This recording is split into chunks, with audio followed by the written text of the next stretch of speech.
নবী ওনার হাত টেনে নিতেন না। আল্লাহু আকবার পড়বেন না? কি অসাধারণ ব্যক্তিত্ব ছিল, হাতের তালু ছিল সফটার দেন সিল্ক। ওয়া কানা রাবাআতাম মিনাল কওম লাইসা বিত-তাবিল ওয়ালা বিল কাসীর।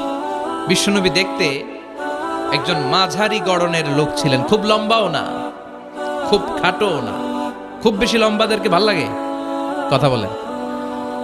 তাকাইতে গেলে টুপি পরে যাওয়ার সম্ভাবনা আছে। খুব খাটো যারা, এদেরকেও কিন্তু দেখতে অতটা ভালো লাগে না। বিশ্বনবী ছিলেন ব্যালেন্সড, মাঝারি ধরনের। লাইসা বিত-তাবিল ওয়ালা বিল কাসীর। কিভাবে আল্লাহ চুজ করেছেন ওনার পেয়ারা হাবিবকে, পড়েন সুবহানাল্লাহ। ওয়া কানা আযহারাল লাউন, ফর্সা রঙের মানুষ ছিলেন, ব্রাইট কালার। কি কালার? Bright colour. সিভি যারা লিখেন কারিকুলাম ভিটা, ওইখানে স্কিন কালার লিখতে হয়।